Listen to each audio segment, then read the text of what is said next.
മുട്ടടയിൽ വൈഷ്ണ വിജയിച്ചിരിക്കുന്നു എന്നതാണ് ശ്രദ്ധേയമായ ഒരു വാർത്ത. ഒരുപക്ഷെ ഈ തെരഞ്ഞെടുപ്പിലെ ഏറ്റവും ശ്രദ്ധേയമായ സ്ഥാനാർത്ഥികളിൽ ഒരാളായിരുന്നു. അവർക്ക് അവിടെ വോട്ടില്ല. വോട്ട് വെട്ടാൻ അവരുടെ എതിരാളികൾ നടത്തിയ ശ്രമം അതിനവസാനം കോടതിയിൽ പോവേണ്ടി വന്നു. എന്തായാലും വൈഷ്ണ സുരേഷ് പണി രാജിവെച്ച് രാഷ്ട്രീയത്തിലേക്ക് പ്രവേശിച്ച ആളാണ്.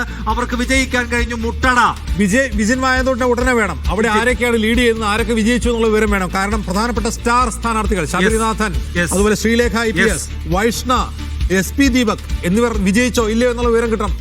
വൈഷ്ണവയുടെ വിജയം നമ്മൾ ഓൾറെഡി അനൗൺസ് ചെയ്ത് കഴിഞ്ഞിരിക്കുകയാണ്. മുട്ടടയിൽ വൈഷ്ണ സുരേഷിന്റെ വിജയം അപ്പോൾ ശ്രദ്ധേയമായിട്ടുള്ള ഒരു വിജയമാണ്. തിരുവനന്തപുരം നഗരസഭയിൽ വിജിൻ ആരൊക്കെയാണ് ലീഡ് ചെയ്യുന്നത്, ആരൊക്കെയാണ് വിജയിച്ചത് അവിടെ പ്രധാനപ്പെട്ട സ്ഥാനാർത്ഥികൾ?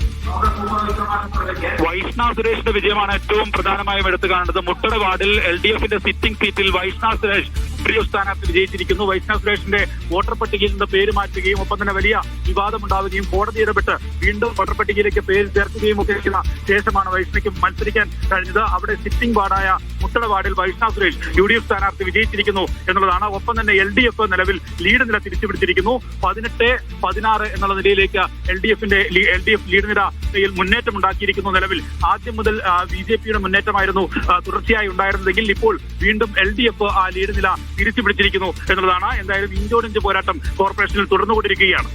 ശരിയാണ്. കോൺഗ്രസിന്റെ ഒരു സ്ട്രാറ്റജി അവിടെ ശ്രദ്ധിക്കേണ്ടതാണ്. യുവാക്കളെ കൊണ്ടുവരിക എന്ന് പറഞ്ഞ സ്ട്രാറ്റജി. കെ മുരളീധരന്റെ നീക്കങ്ങൾ അതിൻ്റെതായ ഗുണം ഉണ്ടാക്കാൻ കഴിഞ്ഞു. അവർക്ക് വലിയ ഒരു സംഗതി.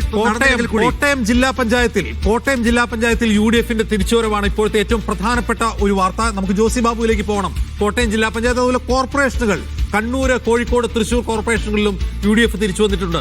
അപ്പോൾ UDF ഒരു ഫൈറ്റിന് തയ്യാറാണ്, ഫൈറ്റുണ്ട് എന്ന് കാണിക്കുന്ന ഒരു ഫലസൂചനയാണ് ഇപ്പോൾ പുറത്തു വരുന്നത്. അങ്ങനെ ഏകപക്ഷീയമായ ഒരു വിജയം ആർക്കും LDFന് നൽകാൻ സാധ്യമല്ല എന്ന് പ്രഖ്യാപിച്ചുകൊണ്ടാണ് UDFന്റെ ഒരു തിരിച്ചുവരവ് ഇക്കാര്യത്തിൽ ഉണ്ടായിട്ടുള്ളത്.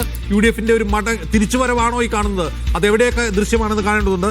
കോട്ടയത്ത് നമുക്ക് ആളെ വേണം. കോട്ടയം ജില്ലാ പഞ്ചായത്തിൽ UDFന്റെ ഒരു മുന്നേറ്റം ഇപ്പോൾ എന്താണ് കോട്ടയത്തിന്റെ പൊതുചിത്രം? എന്താണ് അവിടെ UDF ഒരു തിരിച്ചുവരവിന്റെ സൂചന കാണിക്കുന്നുണ്ടോ?